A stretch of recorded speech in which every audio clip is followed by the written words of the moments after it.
Good morning. I'm NASA Press Secretary Jackie McGinnis, and joining us today are leaders from both NASA and the National Oceanic and Atmospheric Association, NOAA.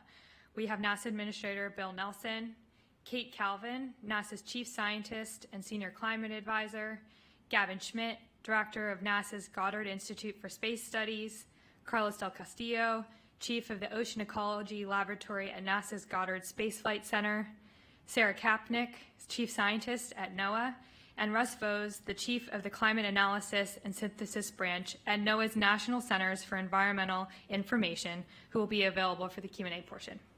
They'll provide an update on the latest temperature data from July 2023. And first we'll hear from NASA Administrator Bill Nelson. Over to you, sir. Hey, everybody.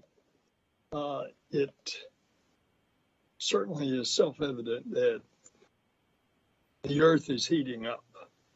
And what we find is that July of this year, the temperatures are the hottest ever on record.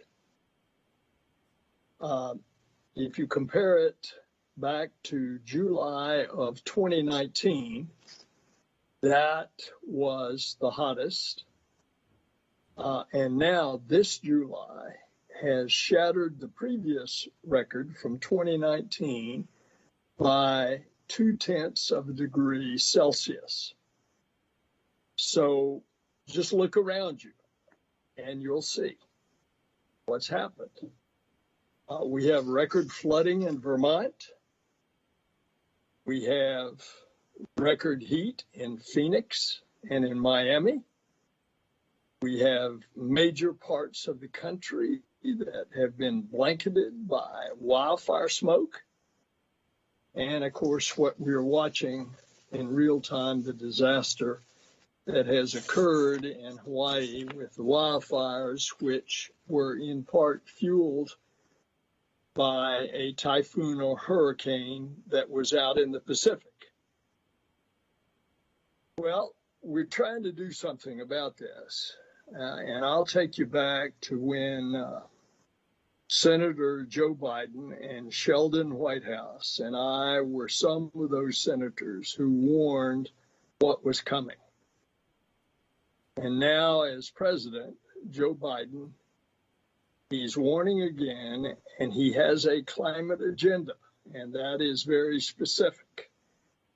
And we can go over the details of that for you, but not only is it addressing the wildfires, the electric grid, the biggest climate change bill that has passed in the history of the Congress, all of that is happening. And I can tell you that NASA is all in. Most people think of us as a space agency or an aeronautical research agency. We are also a climate agency. And why? Because we have all those assets up there that are taking very precise measurements of what is happening. And from all of those measurements, we decided that we were going to, in the spirit of, if you remember on a space flight, you have a mission control center, and all of that information is in one room. Well, we have put together, along with other agencies, the Earth Information Center. First actual physical location is in the east lobby of our NASA building, downtown Washington. But we are making it available real-time information to everyone. And that's through nasa.gov. If you go to our website, you can locate it, you can tap on it, and you've got the information real-time on what these some 20 plus instruments that are up in space that are giving us very precise readings.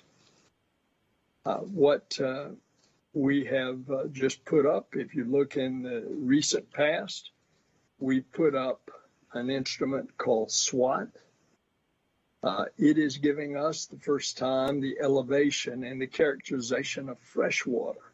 First time, elevation of water, lakes, ponds, rivers, streams, reservoirs. We put up tempo. It is giving us air pollution data. We put up emit to measure the mineral dust that is up drifting across the globe. And lo and behold, it gave us the definition and locations of methane emissions on the globe. And more recently, we put up a mission called Tropics that is helping us characterize further definition on hurricanes and typhoons. What we're trying to do is we're trying to bring space down to earth. And I'll give you an example. About a year ago, I went to Kansas. I wanted to visit farmers there. I wanted to talk to them about the data that is available from our instruments in space that would give them specific information, for example, on the moisture content of their soil where they're planting their crops, so they can plan on their irrigation depending on what that moisture content was. And that way, they can save a lot of water on irrigation. Or, for example, the information that we can give to prevent wildfires. We can detect disease in trees. And we can also give an indication from instruments for firefighters real time what's happening to that fire as we look at it from space. And another example, we are experimenting with a paint coating on asphalt in Los Angeles. And what we're finding is that it is allowing a neighborhood to be cooled by that paint surface reflecting the heat instead of it being absorbed by the asphalt. Well, the bottom line of all this is the last 9 years are the warmest on record. And folks, Mother Nature is sending us a message. And that message is we better act now before it's too late to save our climate. In other words, to save our planet. And the bottom line also is there's no political boundaries and there are no geographical boundaries. We are all in this together. Back over to you, Kate. Thank you, sir. So we know from observations made on and above the Earth's surface that climate is changing. This July was the warmest July on record, and collectively the last 9 years have been the warmest since modern record keeping began. Climate change is having impacts on people and ecosystems all around the world. Along with changes in temperature, we're experiencing other changes in climate, like sea level rise, declines in Arctic sea ice, wildfires, heavy precipitation events, and more. At NASA, we're observing the Earth so we can understand both what's happening today, but also how that's changed over time. So we can observe the impacts of climate change, like sea level rise, wildfire, extreme heat.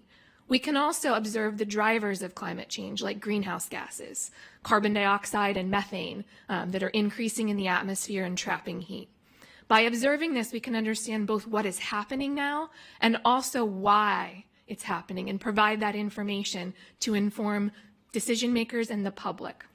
So all of the data that NASA collects is publicly available, and we're working to make it easier to use so that people can understand what's happening in their communities and help plan for the future.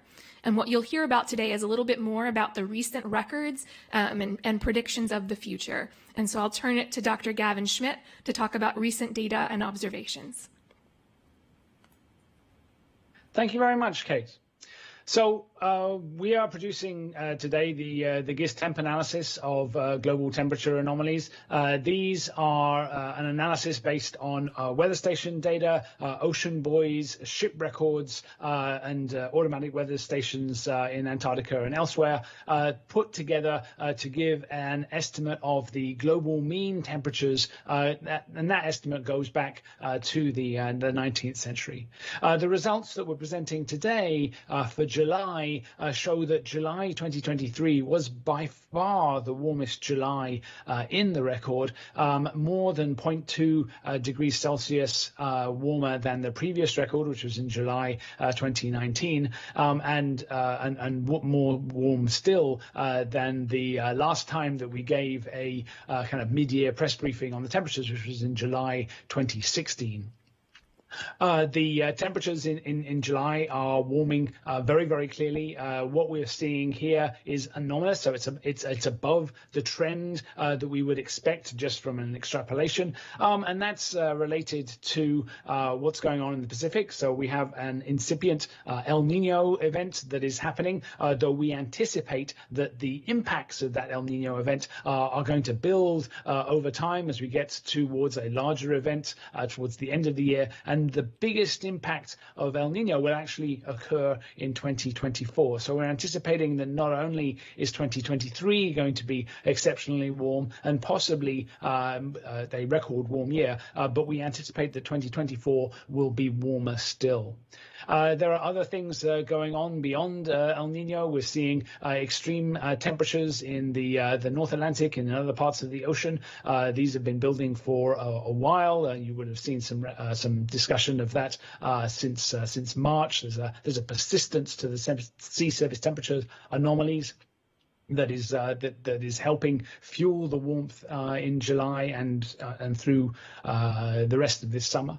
And one of the things that comes from that is because July and August are generally the warmest months of the year in the global mean, and that's because of the asymmetry between the northern hemisphere continents and the southern oceans. That means that this month is the warmest month in absolute terms in the record going back to the 19th century, though it isn't the warmest anomaly. So we've had bigger anomalies in February and March associated with the last big El Nino event in 2016. But what we're seeing here is the warmest absolute temperatures, and we know that that's having impacts. Kate mentioned it. We know that is inducing heat waves. We know that it is leading to more intense rainfall, and we're seeing that very in many places in the world, and we know that it is a contributing factor to the growth of wildfires in areas that have been affected by the temperatures. Thank you.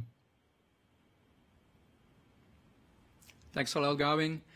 The oceans are experiencing about 90% of global warming. The last 10 years have been the warmest since the 1880s. And all these increases in temperature are not only felt at the surface of the ocean, but they can only be detected at thousands of meters depth. And there are consequences. As the oceans heat, the water expands. And when you combine that with the melting of ice over land, that contributes to increases in sea level rise, which are accelerating. And of course, the consequences are increases in coastal flooding, coastal erosion. And as an example, places like Miami Beach, they have been experiencing more frequent coastal flooding, only what we call, blue skies, about 5 times more than what they experienced 15 years ago. The marshes in Louisiana are disappearing also, in part also caused by the increase in sea level. Biology of the ocean also suffer consequences, right? These increases in temperature that we are seeing in Florida recently, with measurements approaching 100 degrees, exceeding 100 degrees in some areas, are bad for organisms. Not only are we seeing an increase in the frequency of coral bleaching, but we're also seeing coral, fish, and seagrasses die off. In other places like the East Coast, marine species of economic importance are migrating to colder waters. They're either moving north or going deeper. Unfortunately, coral reef cannot grow legs and move away. So they have to stay put and experience the brunt of global warming.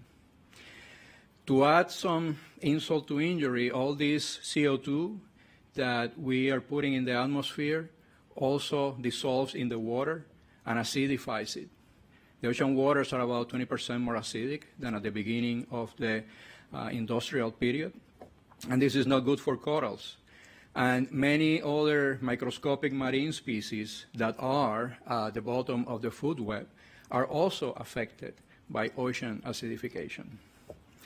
Now, coral reefs are not just these pretty things that are there for tourists to go and look at them. They are super important for the marine ecosystem. About 25% of marine species have something to do with corals. They contribute with medicine. They contribute with livelihood to millions of people. They protect the coastline from tidal surges and storms. So they are key to the health of our marine environment, and they need to be protected. Fortunately, NASA, NOAA, and friends and family in other national and international agencies have been collecting crucial data to understand how the Earth is evolving under climate change. And more crucially, we continue to work in the development of advanced measurements so we can understand our planet even better. Next year, for example, we are planning to launch the PACE mission, which will provide unprecedented measurements on the biology of the ocean, not only to understand how it works, but how it will react to global warming. And simultaneously, it will collect measurements of the atmosphere so we can look at how this atmospheric ocean system works. We're working on the GLIMMER mission, which will provide very detailed measurements of our coastal environment, which are the ones that are feeling the brunt of global warming right now. And of course, NOAA is working on another mission like GeoXO, for example, which will provide continuity of measurements. So in the future, we can continue to study how our planet is evolving. And remember, these increases in extreme events not only affect the coast, they are also felt hundreds of miles inshore. So what happens in the ocean does not stay in the oceans. Okay? It affects the whole planet. So we continue to provide this crucial data so our decision makers, our policy makers can go ahead and do their job. Now I would like to leave you with Sarah, the chief scientist of NOAA, who will talk more about these issues.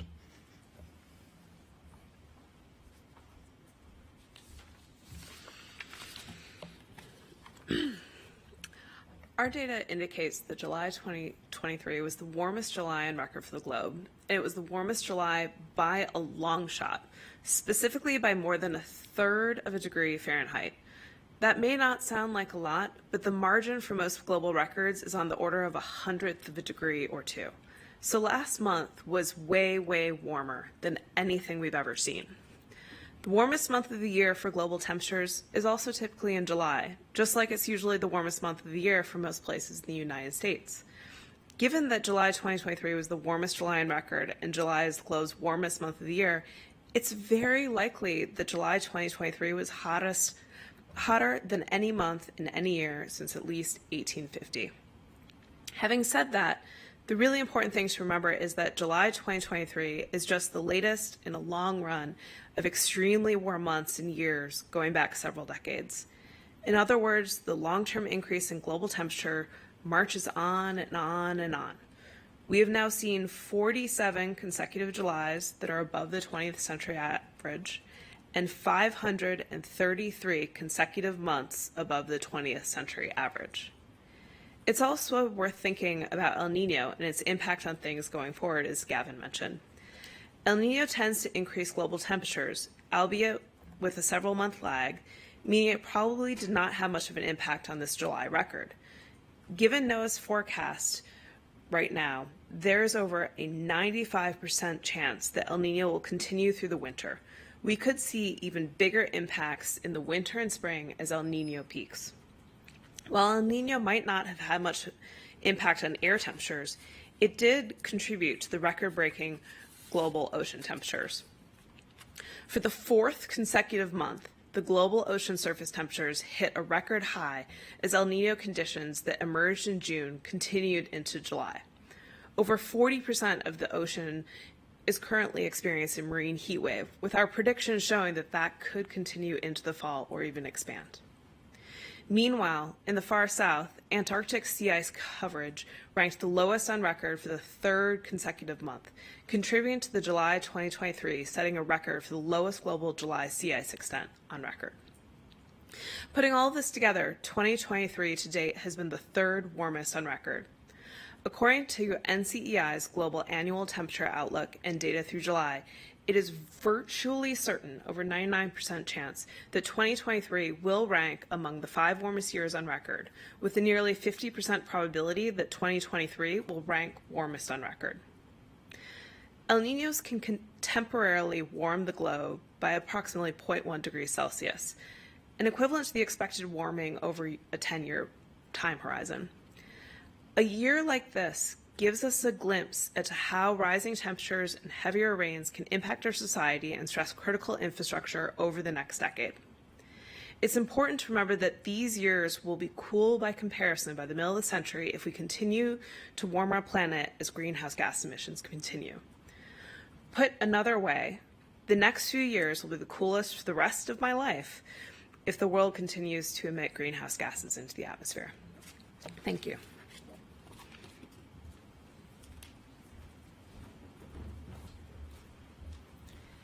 Thank you all very much. We will now take your questions. You can press *1 to enter the question queue. Our first question is from Jim Siegel with NASATech.net. Jim?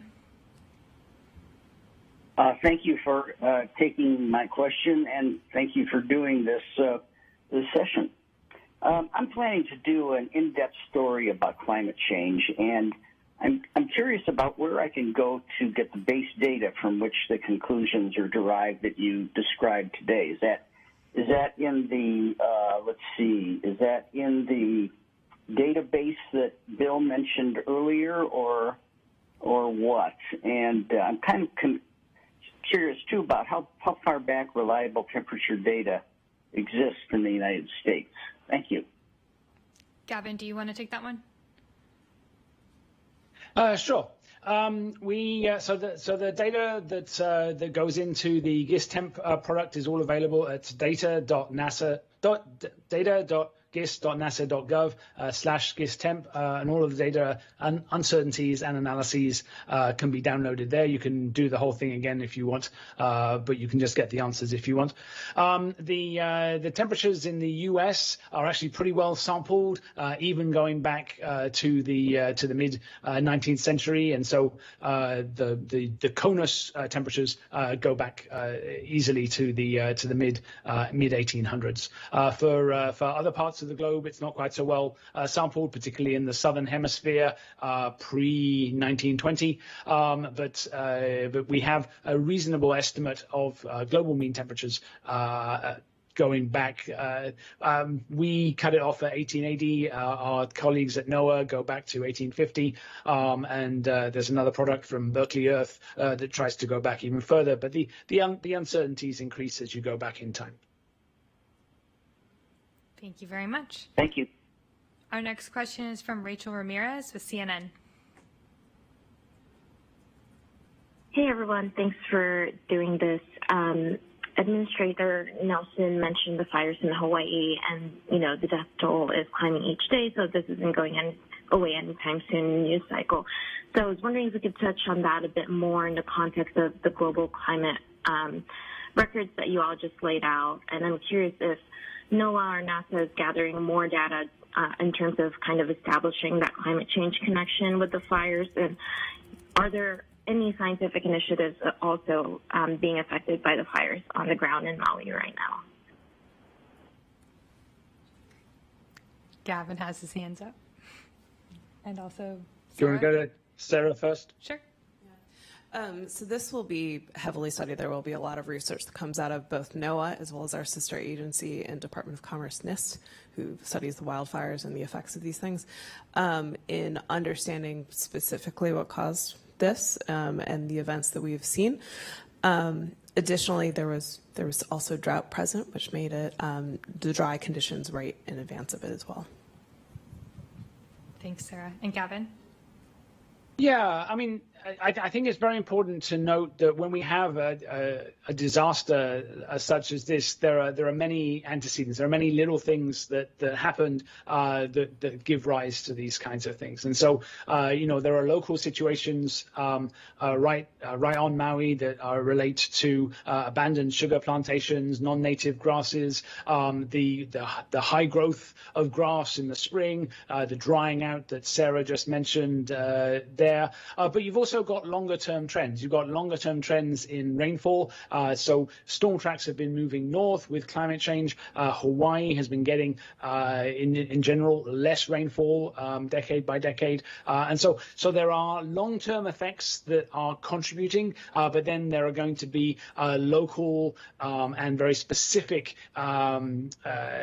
precursors, including the ignition, that lead to any particular configuration. But what it is that you have to, I think, remember is that, there are lots of local things happening all around the world for all of these different things. But in general, climate change is a kind of threat multiplier for wildfires. And so there is an overall tendency that we will increasingly see towards greater and more intense wildfires that will be caused by climate change, whether this particular example, how much of a contribution it is, that is going to be something that we're going to be looking at very, very carefully in the future. Thank you very much. Just a reminder to our folks on the line, you can press *1 to enter the queue. We have another question from Jim Siegel from NASATech.net. Thank you. Have you drawn any conclusions about how much of the warming you've described is man-made and has a man-made impact as opposed to the natural temperature cycles of the Earth? Thanks. Yes, we have. We've been looking at this attributional problem for many decades now, and what we found is that the long-term trends that we've been seeing since the 19th century, particularly since the 1970s, they are all due to anthropogenic effects. The impacts of internal variability, the impacts of El Nino, the impacts of volcanoes, all of these things are very, very small compared to the anthropogenic component. And that anthropogenic component, the human part of this, is driven mostly by greenhouse gases, carbon dioxide the first, methane the second, chlorofluorocarbons the third, also ozone, and then changes in air pollution, deforestation all help. But all of those things are human created, and so without those human contributions to the drivers of climate change, we would not be seeing anything like the temperatures that we're seeing right now. And Sarah? Thank you. Using both observations and being able to do statistical analysis on that allows us to also say what is the natural variability versus this response that we see that is so outside the envelope of the past historic variability. And as I said in my remarks, El Nino only increases the temperatures by roughly 0.1 degrees Celsius, and the warming is so far exceeding that.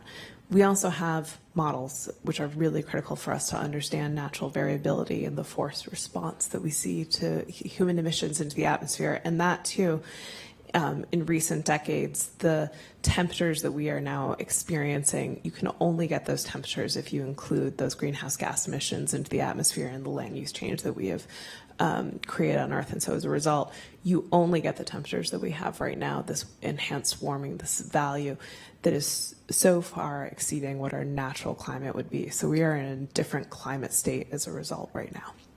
Thank you. Kate?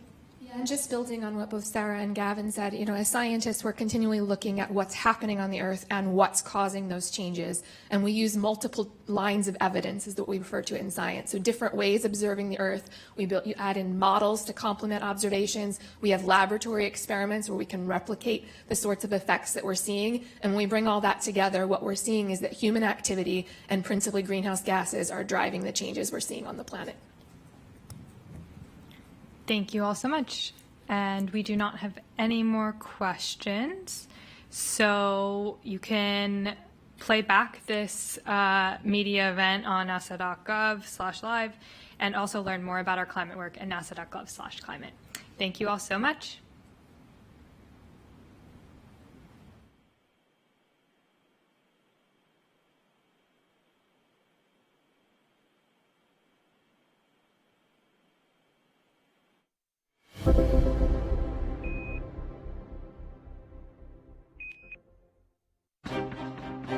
Why does climate change matter?